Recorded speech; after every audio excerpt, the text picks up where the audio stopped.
this show has been described as the smartest show on television because, like, when you just follow the dialogue, there's a lot of references to high art, to artists, to opera, to fancy wines, and that sort of thing, right? What was your like impression of this when you started watching this? Like, did you feel like you were watching something sophisticated? No, definitely. I think I saw how intelligent the show was in terms of weaving together a strong narrative. The word that I've used the most in this review is like relatability. It definitely didn't come across as snobbish or elitist or anything like that. Even though you've got two characters in here that are very snobby and very elite in sort of in their own right, but the way that the writers are able to kind of craft a story that can resonate with people, are able to kind of like weave in some like kind of funny jokes and stuff in there. I think there's kind of like a lot to be got from sort of the show and the writing, and how like just like it handles its characters and its story and its comedy and like all the different facets that it's kind of pulling from to kind of to make the show. I think it has the right level and the right balance of all of that.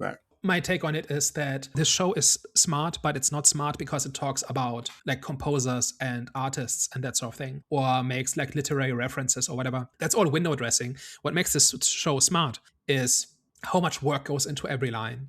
And you can only do plots like this if you are very smart about your comedy, if you are paying a lot of attention to every single line, and you care a lot about setup and payoff, where if you want to pay something off by the end of the 22 minutes, it has to be first foreshadowed and then set up and then escalated before you can get to the payoff. The writers of this knew this very well, and they constructed all of these episodes to follow those kind of basic rules.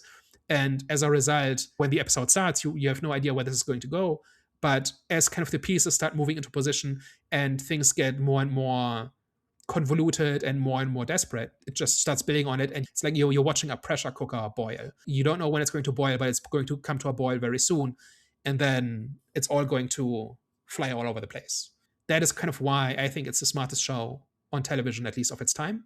And not a lot of shows have come close to this. Like there's smart shows out there, right? But I think this one is just consistently witty and detail oriented and meticulous in how it crafts its comedy. It has all sorts of one-liners in this, like Knights especially gets a lot of them, but other characters too. But kind of the core of it is very careful and very deliberate and very technical. I think that's what makes it work. I could see how the show kind of like would kind of build to that and would have that reputation just off of the first few episodes anyways. Yeah, and people kind of get caught up on like the paintings and the sherry and the cultural references, but those are just window dressing. And the actual jokes are quite lowbrow in a lot of cases.